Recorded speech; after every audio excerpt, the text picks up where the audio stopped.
Hello and welcome to my test results. We're going to look over where I was in 2016 and I'm going to look over where I am now. I've already perused some of these and have an idea of where I really want to emphasize my differences are, as well as where I'm looking forward to other changes. So let's get started. So here we have my direct labs from May of 2016. We'll zoom in a little bit and bear with me. This is my first time using a capturing program.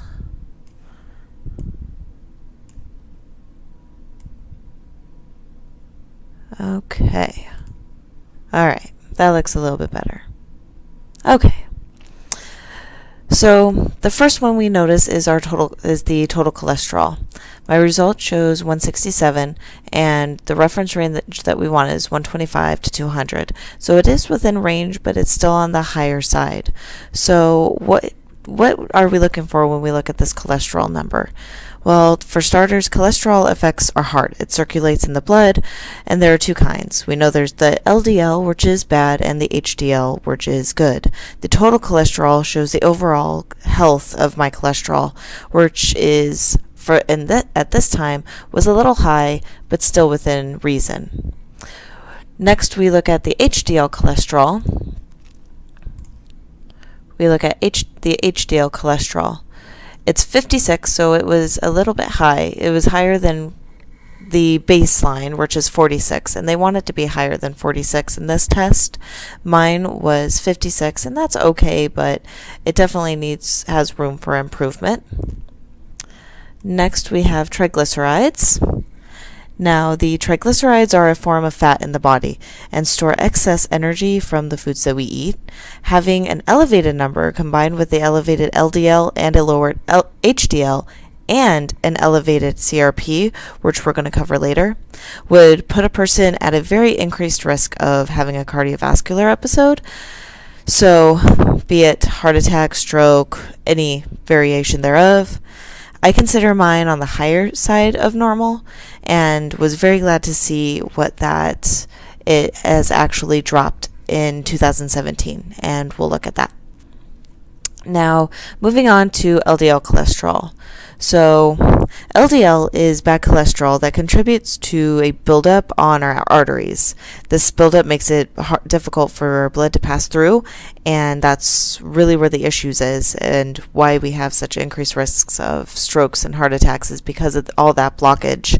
Now, having an increased risk of the CRP, which we'll get to later, that is definitely something we want to pay attention to. Now, my LDLs have always run low, on the lower high end, not super low and not high enough that the doctors have ever been concerned about it. And you can see here my LDL cholesterol was 88, and what they recommend is less than 130. Now for the HDL, which is good cholesterol, this helps break down the LDL, and why we want it to be so much higher is so that we have more of it breaking down, so there's less of the LDL clogging our arteries, which is right here. All right, moving on, we're going to take a look at the creatinine. So, right here, creatinine. So, creatinine is, let me see here.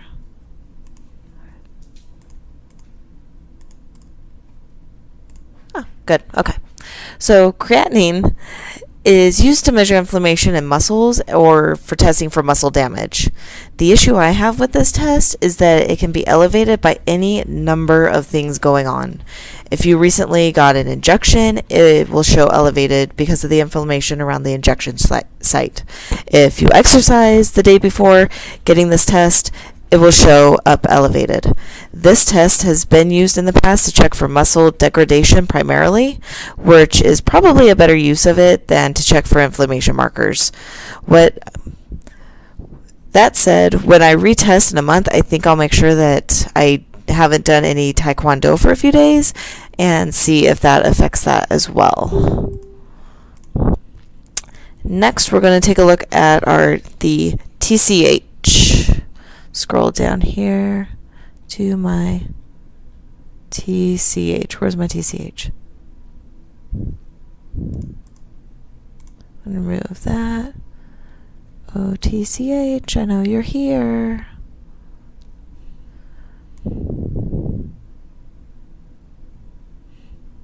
TSH. It would probably help if I knew what I was looking at.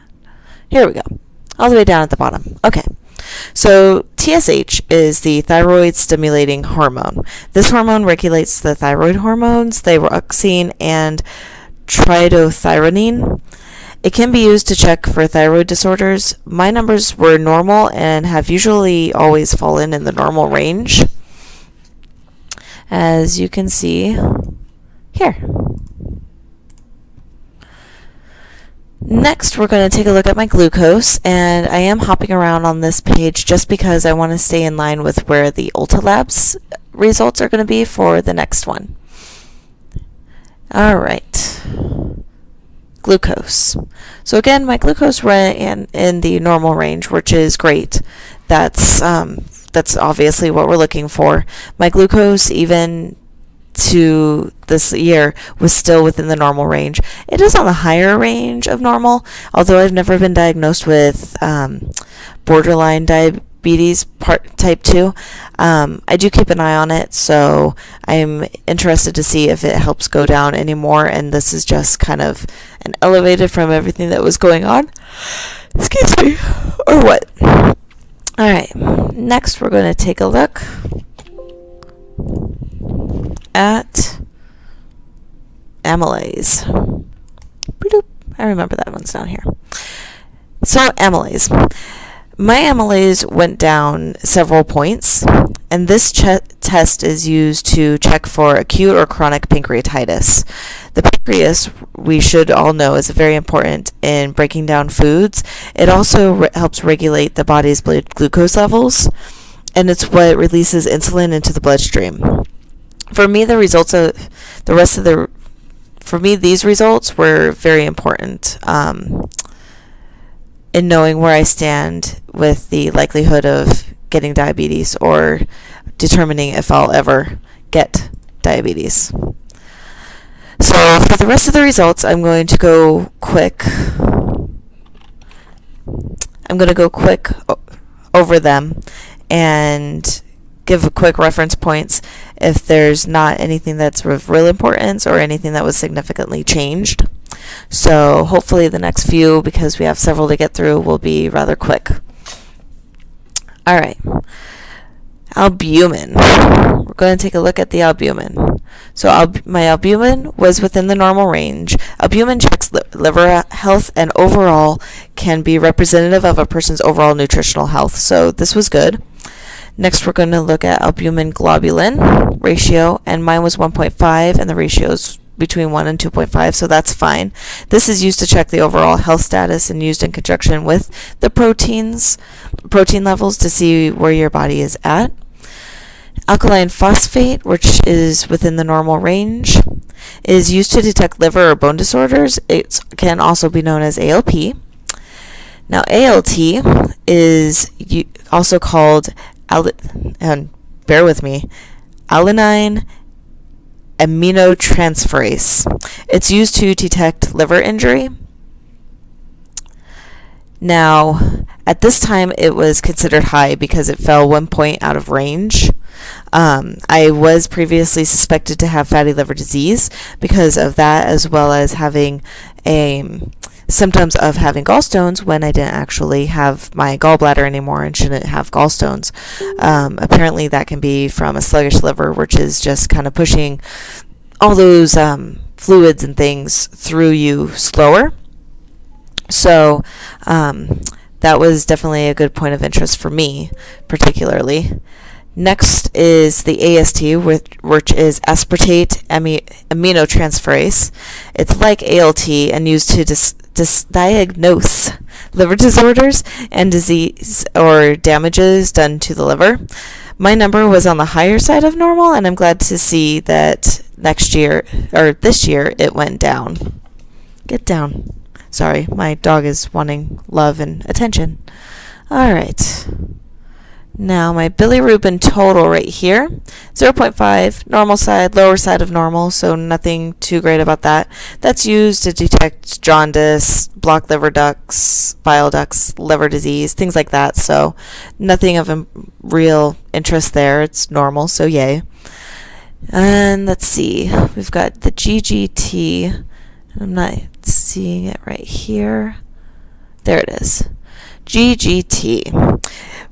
Gamma glutamyl transferase. So this enzyme is in many organs, primarily the liver.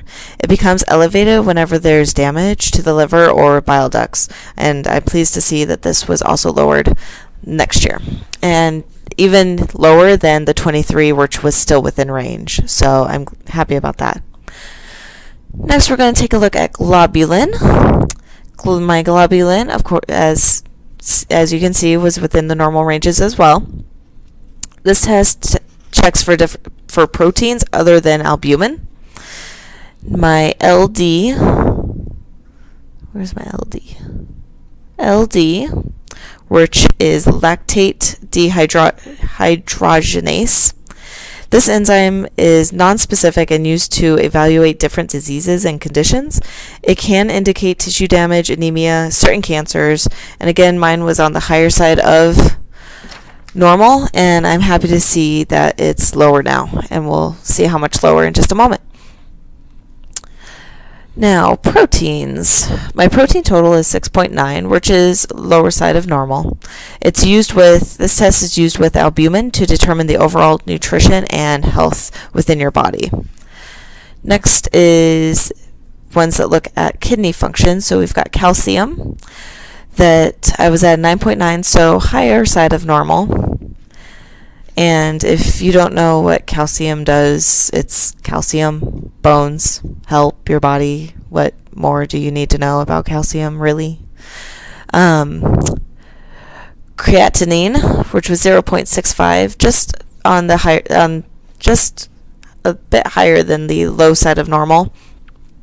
This assesses kidney function along with blood urea nitrogen, or BUN, as they like to call it. This is a waste product that's made when muscles break down. So you definitely want to keep an eye on that to make sure that as we're losing weight, we're not also losing muscle mass, which shouldn't happen with the plan that we're on. However, if you do have issues like that, you'll probably want to keep an eye on this in particular. Next, we're going to go on to the BUN creatinine ratio. So on this, it did not show. Well, no, that's not. Where's my BUN? There's my BUN. So on this, I was at 8, so very low side of normal. This is urea is another waste product made when protein is metabolized. Mine is showing on the higher range of normal right now. I'm going to keep an eye on that since all my other kidney function reports came back the same or normal except for this one, and this one is still in the normal range. I'm not overly concerned about it. I'm just curious and want to keep an eye. So this next one is the eGFR for a non-African American. Mine was at 119. We want it greater than 60, so that's definitely good. This is used to detect kidney damage and monitor kidney status. This is used to detect also the different kidney damage stages. Stage 1 is a normal or minimal kidney damage with normal GFR is greater than 90.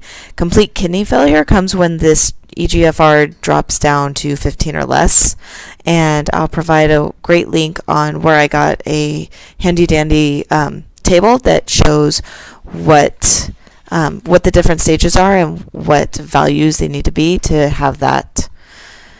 Next is the uric acid right up here. Mine was 5.2. We want it between 2.5 and 7.0, so that's definitely fine. It's used to diagnose gout, and gout is not an issue.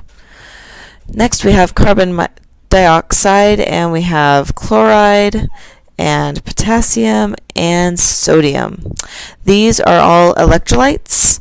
Chloride in particular is used with all the other ones to monitor the fluid levels within our body.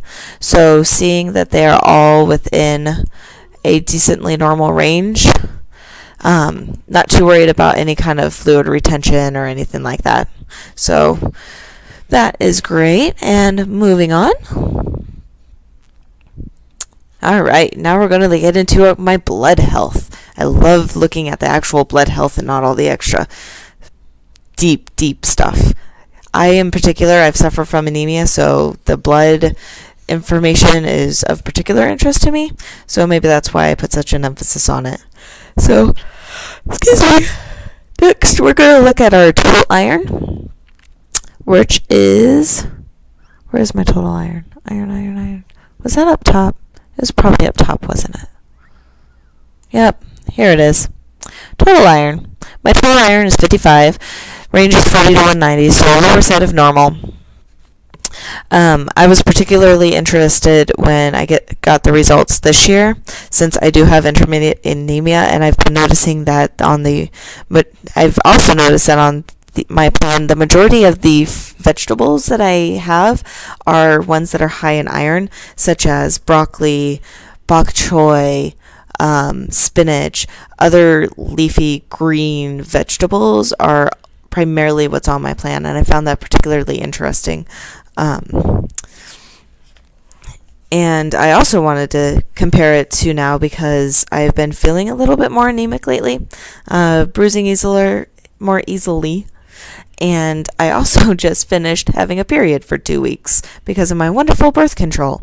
So that's fun when you bleed for countless days on end. So now that is over, I'm hopeful to see that my numbers go up. Now, next we're going to look at the platelet count. My platelet count was 305 out of 140. When the normal is 140 to 400. Oh my goodness, I cannot speak. This number was fine, so I'm not worried about it. I encourage you to find out more about this when you're researching. It is very interesting to learn about all the different things that can happen when this particular number is high and when it's low. So definitely take a look at that and see what if you find it as interesting as I do, because it's just amazing. If this number goes off in any direction, you're basically screwed. And next, the absolute nucleated RBCs. We're not going to worry too much about those. 0. All these ones that say DNR are ones that we don't need to worry about because my value is so low that it doesn't count or it wasn't tested. So we definitely don't need to worry about it if we're not looking for any of the cells in there like this shows. Then I'm not going to worry about going over those. My hematocrit was 38 out of 35, so lower side of normal. My hemoglobin was 12.4, so lower side of normal, but almost to the center, so I'm happy with that. And that one as well is used to detect anemia, so that one's definitely one that I like paying attention to. Now the next ones we're going to go over just quick what the numbers are and what they mean. If you want more information, again, I'll have a website in the link and you can check it out and delve into more of the information. So we're going to start with MCH, which is the mean corpuscle hemoglobin. It's a calculation of the average amount of hemoglobin inside a single red blood cell. Then we have my HC, mean corpuscular hemoglobin concentration, which is a calculation of the average concentration of the hemoglobin inside the red blood cell. My MCV, which is the mean corpuscular volume. It's a measurement of the average size of my red blood cells. So my red blood cells are running on the normal but slightly larger size, but I run on the normal but slightly larger size right now as well. Next we have the RDW, higher side of normal. This is the red cell distribution width. It's a calculation of a variation of the sizes of my red blood cell count. And then we have my actual red blood cell count. This number is in the millions, so that's kind of fun to think about. And yeah, that's how many red blood cells they were able to find in my sample. All right, moving down, we have absolute basophils, and we have the absolute eosinophils.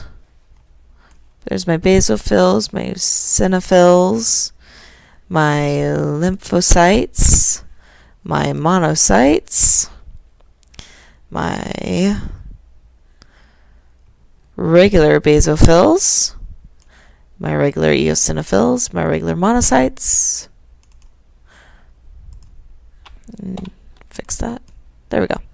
My regular lymphocytes, my regular neutrophils, all these fun things. So all of these are within range, so not too worried about them, and they all fall almost dead center of normal. Basophils run a little on the lower side, but I'm not going to worry too much about that. Now, and then my white blood cell count, which was on the higher normal side, but so nothing too bothersome about that. Now we're going to get into the CRP, the one that we've all been waiting for. But first, we should probably compare this to my 2017. I know. Dun-na, dun-na-na-na. Drum roll, please. All right, so let me find my little cheat sheet so I don't have to pull up calculators and all that fun stuff. Where'd it go? Okay. All right, so starting with the cholesterol, my cholesterol dropped 23 points based from the total, based on where I was in 2016 and where I am in 2017. My cholesterol HDL-C ratio dropped to 2.5, so it went down half a 0.5, so no big drop there, but still notable. I don't believe this one had my LDL to HDL ratio. Nope, this one didn't have my LDL to HDL ratio. But if we wanted to know that, it was 1.3. How about that? My non-HDL cholesterol is currently 87, and that is down significantly from the 111 that it was. Almost 24 points, so that is that's very good. That's a nice drop. My triglycerides are down to 62, which, if you recall in this one, my triglycerides were at 117. So they were definitely on the higher side of normal. Now they are significantly less. That's really important since I do have that elevated CRP that we're going to see here in a minute. My HDL is at 57, and it was previously at 56, so it hasn't gone up too much. But I haven't been making all the strides to help increase it, such as regularly walking, getting out and raising my heartbeat to increase the flow of blood and get that HDL going through there. My LDL is down to 73 now. It was at 88, so that's a nice little bit of a drop, closer to the less and less range, and that's what we want to see. My creatinine total actually went up, and I'm going to monitor this because I'm not sure what's going on there. So I definitely want to take a look. It might be, I'm hopeful that maybe it's just because I've got allergies going on right now, or maybe it's because of the taekwondo was done recently with this before I did this test. So it should definitely be down, and I'm definitely going to hold off on making sure I haven't exercised or anything the next time that I do this test. Excuse me. Next, we have The TSH, which is now at 2.2, it was at 2.82, so not a significant drop, but still lower, so that's good, showing that my thyroid is working better than it was previously. Next we have glucose. Where's my glucose page? Here we go. Here's my glucose page. So like I said previously, my glucose is still in the normal. It was 92, now it's 93, so hopefully in the next 30 days it will be less as well. My amylase is 39 now, and it was 46, so that's a drop of 7 points, which is good. That shows that any inflammation in my pancreas has gone down even more significantly, so even though it's still within the normal range. Next we have albumin, which is the liver health again. It went down, it actually went up 0.1, so I'm going to keep an eye on that a little bit, not too worried. This one, the albumin globulin stayed exactly the same. My alkaline phosphate stayed exactly the same. My ALT has actually gone down significantly. It was previously 30 and is now 17, so that's a 13-point drop. Which can detect liver injury. And like I said, since I was having that sluggish liver issue and symptoms of having the gallstones, having a 17-point drop is awesome. That really shows that my liver's getting to work and doing what it's supposed to do. My AST dropped only 3 points, but still a drop in that, showing overall liver health. I'm still going to take that and accept that and be satisfied. My bilirubin total actually went up 0.2. It's still within the normal range, so I'm going to retest and see what that's going to be at. My GGT, which in 2016 was 23 and is now 11, so that was actually a significant drop as well. It's definitely on the lower side of normal versus being in the middle now. My globulin is the exact same, and my protein total actually dropped, let me double check here, 25 points. So wait, no, that's not my protein. My LD dropped, this one, 25 points. So that is encouraging. Next is the protein total. That one actually went up to a whole number of 7.0 versus 6.9 as it was in 2006. Hush. The calcium is exactly the same. My creatinine is almost exactly the same. My non-African AGR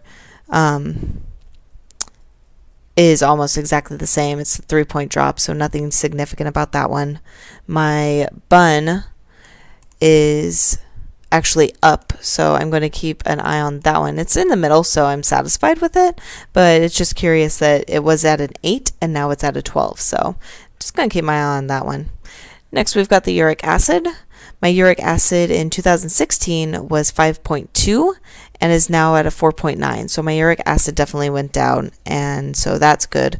Happy with that. Any possibility of getting gout isn't there right now. Next is the electrolytes. Overall, all my electrolytes stayed exactly the same. Gout exactly the same, or carbon dioxide exactly the same. Chloride went up slightly. My potassium went up slightly, and my sodium went up slightly, but nothing that's significant. My iron actually went up, which was encouraging. Still in lower side of normal. So I'm still going to keep an eye on that, but 85 is up from the 55 that it was at. My platelet count is 325, higher side of normal, so I'm satisfied with that. And next, absolute nucleated RBCs. We want 0. I got 0, so yay. Hemocrit 38.6 out of 35.45. That one is almost exactly the same as what it was. Hemoglobin exactly the same as it was in 2016. My MCH is actually up 1 point. My MCHC is down 0.6 points. My MCV is actually up by about 4 points. My MPV is up about 1.3 or so. And then the red blood cell distribution width is actually down, so my red blood cells got a little bit smaller. Hey, maybe they're getting smaller as I'm getting smaller. That would be great, wouldn't it? Think of my little blood cells getting all small as I get small. Encourages me to get small. Maybe not too small so that they can still transport a lot of stuff, but you know. All right, my red blood cell count, 4.03, and that is slightly down from where it was, so not bothersome, but still slightly down. The absolute basophils is down from where I was in 2016. My eosinophils are down from where I was, which is great because I don't know if you know anything about eosinophils, but if you found this video, maybe you do, maybe you don't. I don't know. We'll just give you a quick run through. So eosinophils are basically the allergic reaction cell. For me, I was actually diagnosed with eosinophilic esophagitis, which basically means that certain foods, when I would eat them, would create these rings of, essentially, I'm equating them to hives in my throat. It wouldn't itch or anything, but they'd create these weird waves within my throat that would make it difficult to swallow food or to properly digest, and would cause acid to back up and gave me symptoms of acid reflux. I did an elimination diet when I first got diagnosed with that and before I started Metabolic Balance, and found out that I don't do well so much with eggs, and I definitely do not do well with any wheat products, not just celiac, but any wheat products. So I on this plan, I allotted to not have any wheat, and over time I've gone ahead and checked the rye that they recommend on this plan when you're allowed to have rye, and I haven't had any reactions with that. So it has given me some form of escape from not being able to have any wheat products without that painful burning sensation. So moving on, we have my lymphocytes, which are just slightly down from where they were. No big drops there. My monocytes are actually up from where they were. So that's going to be interesting to monitor as well. And my neutrophils are slightly down from where they were. Basophils are about equal. My eosinophils, again, on this test, they show that they've gone down, so I'm happy with that. Hush, Whitey. So, let's see, what else? Alright, I'm going to take a pause here and come back in a moment. Back again. Alright, so basophils, eosinophils, lymphocytes, monocytes, neutrophils, all that fun stuff is all fine and on par with exactly what it was previously. Now, we're going to get to the fun stuff. CRP. You hung on with me this far, so now you get rewarded for it. Aren't you excited? I'm excited. So,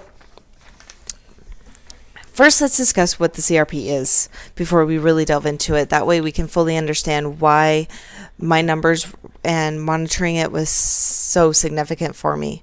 So, CRP is a protein that's made by the liver and released after you're injured or you have an infection or any other kind of inflammation is caused. While alone it's not significant enough to diagnose anything, it can be used as a great tool for early detection of other issues going on. And it's important because the CRP checks for any of the inflammation that's going on in our body. If you have inflammation in arteries or around your heart, it could point to an impending heart attack. Elevated numbers can be caused by non-immediate health-related things such as birth control or just simply being obese. In my case, it was probably a combination of both of those factors, my birth control and being obese. So now that that's covered, a good value or a great value of CRP is going to be less than 1.0. So keep that in mind when we look at my 2016 CRP value.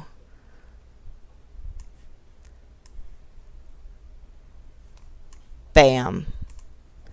17.6. Can I emphasize this enough? 17.6. What do we want it to be? We want it to be a 1. A 1.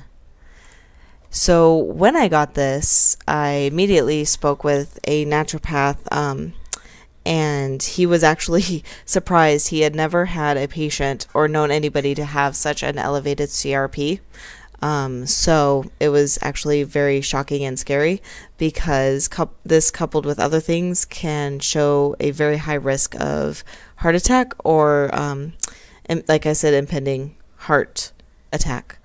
So now, 2017, I am happy to announce my CRP has reduced.